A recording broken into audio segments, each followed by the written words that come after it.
السلام علیکم۔ ہمارا آج کا ناول ہے ثانیہ مغل کا میرا ستمگر میرا مسیحا ٹھہرا۔ ہمارے چینل کو سبسکرائب کریں، ہماری ویڈیو کو لائک اور شیئر کرنا نہ بھولیے گا۔ چٹاخ۔ اس سے پہلے شاہ مزید اس کی عزت کی دھجیاں اڑاتا۔ ان کی برداشت ختم ہو چکی تھی۔ ان کا ہاتھ شاہ کے منہ پر انگلیوں کے نشان چھوڑ گیا تھا۔ ہاں، مارتی تھی میں تمہیں، خود سے دور کمرے میں بند رکھتی تھی، ہوتی تھی میں غیر مردوں کے ساتھ، گزارتی تھی اپنا وقت ان کے ساتھ۔ جانتے ہو کیوں؟ صرف اور صرف اپنے بیٹے کے لیے۔ اس کی زندگی کی قیمت ادا کرتی تھی، اس کی سانسوں کے لیے خود کو سولی پر لٹکاتی تھی، خود کو مار کر اس کی جان بچاتی تھی۔ ہاں، مارتی تھی تمہیں، کیونکہ کسی غلیظ مرد کا سایہ بھی میں تم پر پڑنے نہیں دینا چاہتی تھی۔ تمہیں خود سے دور رکھتی تھی، کیونکہ میں خود کو تمہاری نظروں میں گرا ہوا نہیں دیکھ سکتی تھی۔ بہت جلد تمہیں وہاں سے نکال کر کہیں دور جانا چاہتی تھی، جہاں صرف میں اور میرا بیٹا ہوتے۔ تمہیں سب سے الگ منفرد مرد بنانا چاہتی تھی، لیکن میری ساری کوششیں ناکام بنا دی گئیں۔ تمہاری زندگی کے لیے کیے گئے سب وعدے توڑ دیے گئے، اور ایک دن بہت خاموشی سے میری روح کو میرے جسم سے جدا کر دیا گیا، بغیر کسی پشیمانی، کسی خوف کے۔ میرے جینے کی واحد وجہ مجھ سے چھین لی گئی۔ وہ قیامت آج بھی میرے اندر برپا ہے۔ میں کتنا روئی تھی، تڑپی گر گرائی تھی، لیکن آنسوؤں کا گولہ ان کے حلق میں اٹکا بولنا دشوار کر رہا تھا۔ یہ انکشاف شاہ کے اندر قیامت برپا کر رہے تھے۔ اس کا سارا وجود زلزلوں کی زرد میں تھا۔ زبان کنگ اور دماغ کی رگیں پھٹنے کو تھیں۔ تم کوئی گناہ نہیں ہو، میری روح کا حصہ، میری کوکھ سے جنم لیا ہے تم نے، جائز اولاد ہو میری۔ اپنے اللہ کو حاضر ناظر رکھ کر نکاح کیا تھا میں نے، میرا اللہ گواہ ہے۔ میں نے صرف ایک ہی شخص کو اپنا آپ سونپا تھا، جس کی میں جائز ملکیت تھی۔ نہیں جانتی تھی کہ میرا پیشہ میری پاک دامنی پر سبقت لے جائے گا، اور ایک طوائف کا لقب میری پوری زندگی کو برباد کر دے گا۔ نہیں تھی میں بد کردار، کبھی نہیں رہی۔ رخ موڑ کر کھڑے شاہ کو دل و دماغ میں ٹھیسیں اٹھتی ہوئی محسوس ہوئیں۔ وجود آندھیوں کی نظر ہونے لگا۔ میرے کردار میں ذرا سا کھوٹ بھی ہوتا تو کبھی بھی کوٹھے کو چھوڑ کر زمانے کی ٹھوکریں سہتی اپنے بیٹے کی تلاش میں پاگل نہ ہو رہی ہوتی، دلدل میں ڈوبی ذلت بھری زندگی سے عزت والی موت کا انتخاب نہ کرتی، لوگوں کی چبھتی نظریں بے باک جملوں کے خنجر سے اپنے دل کو لہو لہان نہ کرتی۔ وہ ٹوٹے ہوئے ٹکڑوں کے پاس بیٹھیں، نوکدار ٹکڑے سے اپنی ہتھیلی پر ضربیں لگاتیں، زخمی دل کے ساتھ بولتیں، خاموش ہو چکی تھیں۔ کیا کہہ رہی ہیں آپ؟ شاہ کی نظریں ان کی ہتھیلی سے رستے خون پر پڑی تو دوڑتا ہوا ان کے پاس آیا، کارپٹ پر ان کے سامنے بیٹھا اور ٹکڑا چھین کر دور پھینکا۔ کوئی یقین نہیں کرتا میرا، کسی نے نہیں کیا۔ میں سوچتی تھی میرا بیٹا میرے ساتھ ہے، میرا دکھ بانٹے گا، لیکن وہ نگاہیں اپنی ہتھیلی پر ٹکائے شکستہ لہجے میں بول رہی تھیں۔ آنسو گالوں سے پھسلتے خون آلودہ ہاتھوں پر گر رہے تھے۔ ان کے چہرے کی ویرانگی، آنکھوں کا سکوت، شاہ کا دل کسی نے مٹھی میں لے لیا۔ لیکن میں نہیں جانتی تھی کہ میں اپنے بیٹے کی نظروں میں اتنی گر چکی ہوں کہ وہ میرے سائے سے بھی نفرت کرنے لگا ہے۔ شاہ کو لگا اس کا دل پھٹ جائے گا، وہ ان کا دکھ سہ نہیں پائے گا۔ نہیں، اس نے بہتی آنکھوں کے ساتھ انہیں اپنے چوڑے سینے میں بھینچ لیا، ان کی بکھری ذات کے ٹکڑوں کو سمیٹ لیا۔ زینبی کو لگا ان کی ساری تشنگی ختم ہو گئی ہو، سارے دکھ کسی کونے میں منہ چھپا گئے ہوں۔ انہوں نے شاہ کی شرٹ کو پیچھے سے مٹھیوں میں سختی سے جکڑا ہوا تھا، گویا گرفت ڈھیلی پڑی تو پھر سے اپنے شاہ کو کھو دیں گی۔ نہیں، میں نے کبھی آپ سے نفرت نہیں کی، کبھی خود کو آپ کی یاد سے غافل نہیں کر پایا ماں۔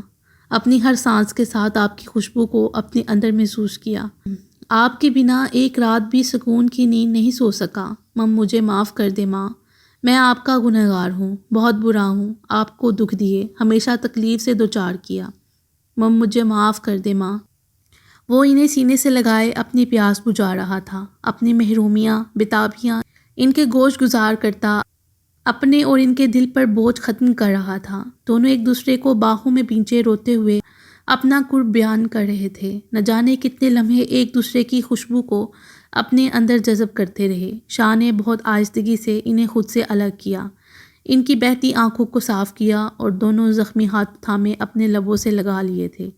کیوں خود سے دور کیا تھا پھر مجھے؟ میں نے آپ کو بہت پکارا تھا، لیکن آپ میری ایک پکار پر بھی نہیں آئیں۔ میں بہت رویا تھا، اس کے پاؤں پکڑے تھے لیکن اس نے قرب سے آنکھیں بند کیں۔ ماں، وہ رات، ویران جنگل کا منظر اور ہونہار جانوروں کی خوفناک آوازیں ابھی تک میرے کانوں میں گونجتی ہیں، لیکن اب نہیں۔ اب آپ کبھی نہیں روئیں گی۔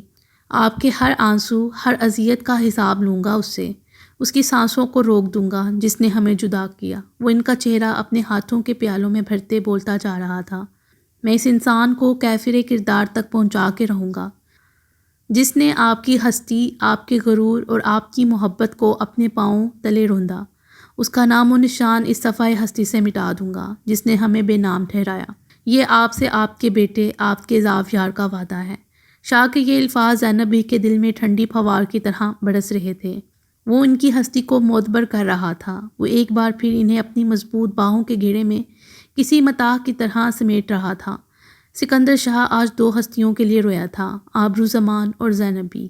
اتنے بڑے انکشافات پر باہر کھڑا وجود زنزلوں کی پلیٹ میں تھا۔ نگاہ میں سارے منظر چاندنی شب کے حسین لمحات کی مانند سمائے تھے۔ نگاہ میں سارے منظر چاندنی شب کے حسین لمحات کی طرح سمائے تھے کہ میرا جسم چنبیلی کی خوشبو میں بسا تھا اور میری روح میں ٹھنڈک فضا کی اتری تھی۔ اتنا مکمل تھا میں جیسے چاند تک دلکش چکوڑوں کی رسائی ہو گئی ہو۔ تم بھی اتنی ہی مکمل تھی۔ حقیقت یہ بقا حاصل نہیں سب کو مسائی بہت ہی خام تھی۔ تمہارے ٹوٹنے کے سارے منظر وہ نگاہوں میں ابھی تک چبھتے ہیں۔ تمہارے ٹوٹنے کے سارے منظر وہ نگاہوں میں ابھی تک چبھتے ہیں۔ ہونے نہ ہونے کی وہ وحشت جو تمہاری روح تن سے کھینچتی ہے، مجھ پر طاری ہے۔ وہ سانسیں جن سے جیون کا کوئی ایک بھی تصور نہ ابھرتا تھا، وہ سانسیں جن سے جیون کا کوئی ایک بھی تصور نہ ابھرتا تھا، وہ دھڑکنیں بھی جسے محسوس کر نہ سکی تم۔ تمہاری دھڑکنیں، سانسیں وہ اب بھی مجھ میں سمائی ہیں۔ تمہاری دھڑکنیں، سانسیں وہ اب بھی مجھ میں سمائی ہیں۔ میری بھی ذات اب تم سے معلق ہے فضا میں۔ میری بھی ذات اب تم سے معلق ہے فضا میں۔ جسم دھرتی پر تو ہے پر روح اب تو آسمانوں میں۔ تمہیں ہی کھوجتی ہیں، زندہ ہوں پر زندگی گم ہے۔ تمہیں ہی کھوجتی ہے، زندہ ہوں پر زندگی گم ہے۔ مسیحا، لوٹ آؤ خود میں کہ تم سے ستارے جگمگاتے تھے۔ تمہارا ساز ہی تھا جس سے جیون جھوم اٹھتا تھا۔ تمہارا مرض شاید لادوا ہے، تمہارا مرض شاید لادوا ہے، پر مجھے تم سے شفا لازم۔ مسیحا تم مکمل ہو، مسیحا تم مکمل ہو، مسیحا میں ادھورا ہوں، مسیحا میں۔ تمہارے جانے کے بعد مجھے ہر طرف صرف اندھیرا ہی اندھیرا نظر آنے لگا۔ ہر آہٹ پر اپنے بیٹے کے چھوٹے چھوٹے قدموں کی آواز سنائی دیتی۔ تمہاری چیخوں کی گونج نے مجھے پاگل کر دیا تھا۔ مجھے صرف اور صرف اپنا بیٹا چاہیے تھا، کہیں سے بھی، لیکن میری فریاد کوئی نہیں سنتا تھا۔ سب ظالم بن گئے تھے۔ مجھے رقص کرنے کے لیے مجبور کیا جانے لگا، قید کر کے ہر طرح کے تشدد کا نشانہ بنایا گیا۔ میری ماں نہیں، مائیں ایسی نہیں ہوتیں۔ ستارہ بیگم تمہارے لیے میری بے بسی، میری تڑپ، عزت نفس اور میرے کردار کو میری اکڑ کہتی تھی، جسے پاش پاش کرنا اس کا جنون بن چکا تھا۔ میرا انکار اسے کروڑوں کا نقصان پہنچانے لگا، اور وہ یہ سب کیسے برداشت کرتی؟ میری زندگی کو میرے لیے سزا بنا دیا گیا۔ ستارہ بیگم ہر کم ظرف مرد کو میرے پاس بھیجنے لگی، جو کسی بھوکے شیر کی طرح مجھ پر چپٹنے کی کوشش کرتا، لیکن ہر بار میری عزت میرے اللہ نے بچائی، جس کی میں بہت گناہ گار بنتی ہوں۔ میرا اللہ گواہ ہے، آج تک کوئی مرد، کوئی نامحرم میری ایک انگلی تک چھو نہیں پایا تھا، لیکن وہ غلیظ نظریں میرے جسم سے پار میری روح تک کو گھائل کرتی تھیں۔ مجھ پر جنون سوار تھا صرف اور صرف اپنے بیٹے کے پاس پہنچنے کا، اسے اپنے سینے سے لگانے کا۔ میں اسے اپنی آغوش میں قید کر کے اس دنیا میں چھپا دینا چاہتی تھی۔ ببلی کے سوا میرا کوئی دوست، ہمدرد، کوئی غمخوار نہیں تھا۔ اور ایک رات جب محفل عروج پر تھی اور مستی میں گم، گھنگروں کی چھنکار میں تھرتھراتے بہت سے پیروں کو، نشے میں دھدھ ہوس کے پجاری اپنی بھوک کا شکار بنا رہے تھے تو ایسے میں صرف ببلی ہی تھی جس کا دھیان تہانے میں قید بھوک اور پیاس سے نڈال وجود کی طرف تھا، اور اسی رات میں اور ببلی اس جہنم سے فرار ہونے میں کامیاب ہو گئی تھیں۔ ہم دونوں اس دلدل سے کوسوں دور ایک چھوٹی سی بستی میں آ گئیں جہاں ایک بزرگ خاتون کو یقیناً اللہ نے ہمارے لیے فرشتہ بنا کر بھیجا تھا۔ انہوں نے ہمیں پناہ دی تھی۔ ہم روز تمہاری تلاش میں صبح کے اجالے کے ساتھ گھر سے نکلتی، شام غروب ہو جاتا، اندھیرا پر پھیلانے لگتا اور اسی طرح ایک اور دن مایوسی کی نظر ہو جاتا۔ ہم نے آس پاس ہر علاقہ، جگہ، ہسپتال، دارالمال اور جنگل تک چھان مارے لیکن تم نہیں ملے۔ ببلی کہتی تھی خدا نہ خواستہ انہوں نے تمہیں، لیکن میرا دل نہیں مانتا تھا۔ میں اپنے بیٹے سے دور نہیں رہ سکتی تھی۔ میری مایوسی نا امیدی میں بدلنے لگی اور میں مٹی کا ڈھیر ہونے لگی۔ ایسے میں صرف ببلی اور شاہدہ ماں بزرگ خاتون ہی تھیں جنہوں نے میرے وجود، میری امید کو ڈگمگانے نہیں دیا اور اللہ کی ذات پر میرا ایمان پختہ کرتی رہیں۔ میرا نام زینب بھی انہی کا دیا ہوا نام تھا۔ ان کی دینی تعلیم اور شفقت مجھے رفتہ رفتہ اللہ کے قریب کرنے لگی۔ ہر سانس کے ساتھ تمہارے ملنے کی دعائیں مانگی، ہمیشہ کسی معجزے کے ہو جانے کی دعا کرتی تھی، لیکن معجزے شاید اتنی جلدی وقوع پذیر نہیں ہوتے۔ میرے اللہ سے دل لگی نے کبھی مجھے مایوس نہیں ہونے دیا۔ وقت تھوڑا مزید آگے سڑکا تو شاہدہ ماں کی کوشش سے ببلی کے لیے اچھا رشتہ آ گیا۔ عام سی شکل و صورت کا سلیمان ایک بہت اچھا، شریف اور نیک سیرت انسان تھا۔ ہم ببلی کے لیے بہت خوش تھیں۔ چند ماہ بعد ببلی پیا دے صدار گئی اور شاہدہ ماں میری سہیلی، میری ماں میری غم خوار اور میری مسیحا بن گئیں۔ اور اسی طرح ایک قیامت سے بھی خوفناک دن چپکے سے ماں میرا آخری سہارا بھی مجھے اس ظالم دنیا میں اکیلا چھوڑ کے چلی گئیں۔ میں ماں کے بچھڑنے سے بہت روئی تھی۔ ببلی بھی کچھ دن گزار کے چلی گئی تھی، لیکن اس بستی کے عظیم مخلص لوگوں نے مجھے کبھی اکیلا نہیں ہونے دیا، ہر گھڑی میں میرے ساتھ کھڑے رہے۔ زینب بھی بیڈ پر بیٹھی اپنی زندگی کی روداد شاہ کے گوش گزار کر رہی تھیں، جبکہ شاہ کارپٹ پر بیٹھا سر ماں کی گود میں رکھے اس دکھ بڑی داستان کو خاموشی سے سنتا آنسو بہا رہا تھا۔ زینب بھی اس کے بالوں میں انگلیاں چلا رہی تھیں۔ ان کے بہتے اشک شاہ کے بالوں میں جذب ہو رہے تھے۔ خاموشی چھائی تو شاہ نے تڑپ کے ماں کی طرف دیکھا اور انہیں اپنی مضبوط باہوں میں بھینچ لیا۔ ماما آئی ایم سوری، مجھے معاف کر دیں پلیز۔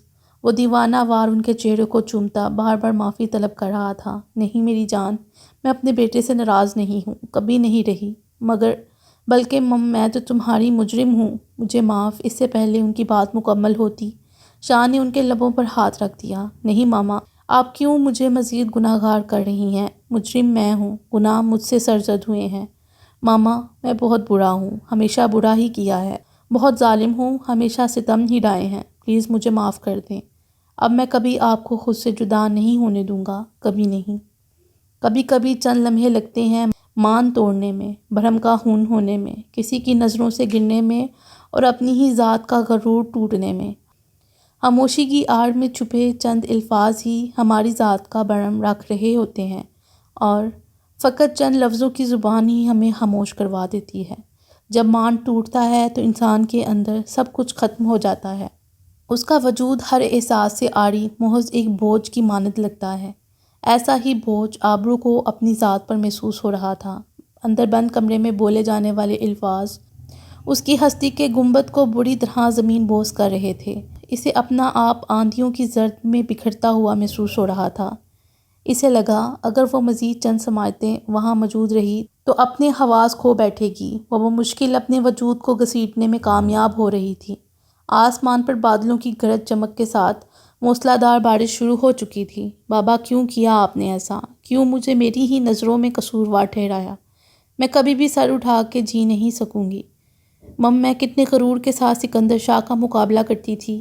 بابا آپ کی بیٹی ہار تو پہلے ہی چکی تھی، اب ٹوٹ بھی گئی ہے۔ بابا کچھ تو میری ذات پر بھرم رہنے دیا ہوتا۔ کوئی نہیں رہا میرا، کوئی بھی نہیں۔ اللہ جی مجھے موت دے دیں، میں یہ سب نہیں سہ سکتی، بہت کم ہمت ہوں میں، اتنے بڑے بوجھ کے ساتھ نہیں جی پاؤں گی۔ وہ آسمان کی طرف نگاہ اٹھائے پھوٹ پھوٹ کر رو دی۔ اس کے آنسو بارش کے قطروں میں شامل ہو کر انہیں بے مول کر رہے تھے۔ آسمان بھی اسی کی طرح آج دل کھول کر اشک بہا رہا تھا۔ میری بیٹی کیسی ہے اب؟ وہ ٹھیک تو ہے نا؟ زیادہ چوٹ تو نہیں آئی؟ زینب بی نے آبرو سے متعلق دریافت کیا تو شاہ نے فوراً نگاہ چڑھائی۔ شاہ زینب بی نے اس کا چہرہ ہاتھوں کے پیالے میں لیا، اس کا رخ اپنی طرف کیا تو شاہ کی آنکھوں میں واضح موتی چمک رہے تھے۔ شاہ، میری بہو ٹھیک ہے نا؟ انہوں نے اپنا سوال دہرایا تھا۔ ماما، میں اس کا مجرم ہوں، میں نے بہت زیادتی کی ہے ابرو کے ساتھ، ہمیشہ میرے ظلم کا شکار بنی ہے۔ ماما، میں بہت برا ہوں، بہت گناہ گار ہوں، اللہ مجھے کیسے معاف کرے گا؟ میں آبرو کا مجرم ہوں ماما، وہ میری شکل تک نہیں دیکھنا چاہتی، نفرت کرتی ہے مجھ سے، دور جانا چاہتی ہے مجھ سے، لیکن ماما میں اسے خود سے الگ نہیں کر سکتا، مر جائے گا آپ کا شاہ۔ اللہ نہ کرے شاہ، خبردار جو آئندہ تم نے ایسی فضول بات منہ سے نکالی تو بہت ماروں گی میں۔ ماما نے اس کے آنسوؤں سے تر چہرے پر ہلکی سی چپیٹ لگاتے ہوئے ڈپٹا تھا، اور جو خفا ہوں انہیں پیار اور محبت سے منایا جاتا ہے، اگر ستم ڈھائے ہیں تو مسائی بھی تو میرا بیٹا ہی کرے گا۔ ماما، وہ مجھے چھوڑ جانے کی بات کر رہی تھی۔ شاہ کا لہجہ پست تھا۔ تو تم روک لینا، پیار سے، محبت، چاہت اور خلوص سے۔ وہ نہیں مانے گی، میں جانتا ہوں اسے۔ ماما، وہ یہ کیوں نہیں سمجھ پا رہی کہ میں اس سے کوئی پلے نہیں کر رہا، میں اسے ہر ایک لمحہ اپنی نظروں کے سامنے دیکھنا چاہتا ہوں۔ وہ مجھے بہت، ایک آنسو اس کی آنکھ سے پھسلتا اس کی خوبصورت داڑھی کے بالوں میں گم ہو گیا تھا۔ وہ اس معصوم بچے کی طرح لگ رہا تھا جو اپنا پسندیدہ کھلونا گم ہو جانے پر روتا ہے۔ محبت کرنے لگے ہونا، چاہنے لگے ہونا آبرو کو۔ ماما کے اس رفتار پر وہ نگاہ چرا گیا، گویا اقرار تھا۔ پتہ ہے شاہ، عورت محبت سے زیادہ کیا چیز چاہتی ہے؟ عزت۔ ایک عورت ہمیشہ عزت کی تمنائی ہوتی ہے، پھر چاہے تم اس کے دامن میں محبت کا کشکول نہ بھی ڈالو تو وہ کبھی تم سے شکوہ نہیں کرے گی۔ محبت کے بغیر عورت کا وجود قائم رہ سکتا ہے، لیکن عزت کے بغیر بہت جلد اس کا وجود بڑی بڑی مٹی کا ڈھیر بن جاتا ہے۔ تم مجھ سے محبت تو کرنے لگے ہو، لیکن عزت کا رشتہ ابھی بھی ناپید ہے، وہ خفا ہے، تم منا لو اسے، اس کے وجود کے بکھرے ٹکڑوں کو بہت محبت سے اپنے دامن میں سمیٹ لو، اس کی ذات کے ادھورے پن کو اپنی چاہت سے نکھار دو، مکمل کر دو اسے، اس کی ہر ہفکی، ہر تشنگی کو اپنے مضبوط رشتے کی اپنائیت سے دور کرو، اسے بند خول سے باہر کھلی فضا میں سانس لینا سکھاؤ۔ میں جانتی ہوں یہ سب تمہارے لیے مشکل ہے، لیکن ناممکن نہیں ہے، اور مجھے یقین ہے کہ میرا بیٹا بہت جلد اپنے مقصد میں کامیاب ہوگا، انشاءاللہ۔ میں ہمیشہ آپ دونوں کو ایک ساتھ خوش دیکھنا چاہتی ہوں۔ وعدہ کرو مناؤ گے نا میری بیٹی کو؟ جی ماما، انشاءاللہ۔ ماما، آئی لو یو سو مچ۔ شاہ نے انہیں باہوں میں بڑھتے ان کی پیشانی پر بوسہ دیتے محبت سے چور لہجے میں کہا تھا۔ آئی love you to marry John. Zainab be نے اس کی پیشانی چوم لی تھی۔ چلے میں تھوڑی دیر آرام کرتی ہوں اور آپ ابھی سے اپنے مشن پر لگ جائیں۔ کافی دیر مزید باتوں کے بعد زینب بی نے کہا تو شاہ نے چونک کر دیکھا۔ ارے بیٹا جان، بہو صلح مشن؟ ابھی نہیں، ابھی میں صرف آپ کے پاس رہنا چاہتا ہوں۔ اس کے چہرے پر واضح تھکاوٹ تھی۔ اور ابھی کیوں نہیں؟ جو کام کرنا ہے اس میں دیر کیوں کرنی؟ چلو شاباش جاؤ ماما، شاہ بے چارگی سے بولا۔ اوکے، آپ تھوڑی دیر سو جائیں، پھر ڈنر ساتھ کریں گے۔ شاہ نے انہیں بیڈ پر لٹایا، ان کے سر پر پیار کیا اور کمفرٹر درست کرتا باہر آ گیا۔ زینب بھی پرسکون سی آنکھیں موند گئیں۔ شاہ روم میں آیا تو آبرو اسے کہیں نہیں دکھی۔ آبرو کہاں ہو؟ وہ اسے ڈھونڈتا ہوا باہر آ گیا تھا۔ سلمیٰ، آبرو کہاں ہے؟ صاحب جی، بی بی جی روم میں سو رہی ہیں، سلمیٰ نے فوراً بتایا۔ واٹ، تمہارا دماغ خراب ہے کیا؟ وہ روم میں نہیں ہے۔ شاہ کی پیشانی پر سلوٹیں پڑیں، اس کی بے چینی بڑھنے لگی تھی۔ وہ ایک سخت نگاہ سلمیٰ پر ڈالتا سارے روم چیک کرنے لگا، لیکن آبرو کہیں نہیں تھی۔ میں نے کیا بکواس کی تھی؟ تم ایک سیکنڈ کے لیے بھی آبرو سے غفلت نہیں برتو گی؟ اگر اسے کچھ بھی ہوا تو میں تمہیں زندہ نہیں چھوڑوں گا۔ شاہ اس پر گرجتا باہر آ گیا، جبکہ سلمیٰ خوف سے کپ کپاتے ہوئے آبرو کی خیریت کی دعائیں مانگنے لگی۔ آبرو کہاں ہو؟ اف، ایک تو یہ لڑکی کہاں چھپی بیٹھی ہے، اوپر سے آئے روز یہ بارشوں کا سلسلہ۔ شاہ آبرو کی تلاش میں مکمل طور پر بھیگ چکا تھا۔ اسے ایک دم سے سخت کوفت ہونے لگی تھی۔ اسے کبھی بھی بارش پسند نہیں رہی تھی، کجا کے بارش میں بھیگنا اس پر سخت جھنجھلاہٹ طاری ہونے لگی تھی۔ آبرو، وہ ارد گرد نگاہ دوڑاتا اسے پکار رہا تھا، جب اس کی نظر سیڑھیوں کے پاس پڑے دوپٹے پر پڑی۔ اس نے آگے بڑھتے ہوئے فوراً دوپٹہ اٹھا لیا اور اپنے قدم اوپرلی منزل کی طرف بڑھا لیے۔ شاہ کو ٹیرس میں جلتی مدھم بلب کی روشنی میں آبرو کو تلاش کرنا مشکل نہیں لگا تھا۔ وہ سامنے ریلنگ کے ساتھ بیٹھی تھی، دونوں ہاتھ پہلو میں گرائے مکمل بارش میں بھیگی ہوئی تھی۔ شاید بارش کی تیزی نے اسے آنکھیں موندنے پر مجبور کیا ہوا تھا۔ شاہ دیوانہ وار اس کی طرف بڑھا تھا۔ آبرو پاگل ہو کیا؟ یہاں کیوں بیٹھی ہو؟ اٹھو یہاں سے، بہت تیز بارش ہے۔ شاہ نے اس کا چہرہ ہاتھوں میں بڑھتے بے چینی سے کہا تھا۔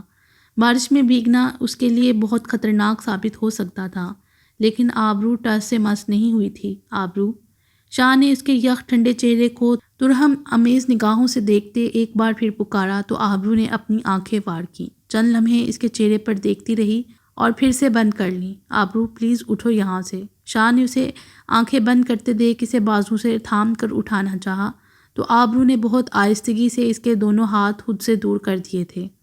شاہ کو وہ بالکل بھی ہوش و حواس میں نہیں لگ رہی تھی۔ آبرو پلیز رحم کرو مجھ پر، خود کو سزا دینے کا یہ کون سا طریقہ ہے؟ تمہاری طبیعت پہلے ہی۔ اس سے پہلے شاہ مزید اپنی بے چارگی کا اظہار کرتا، اسے اندر جانے کے لیے قائل کرتا، آبرو کے لب ہلے تھے۔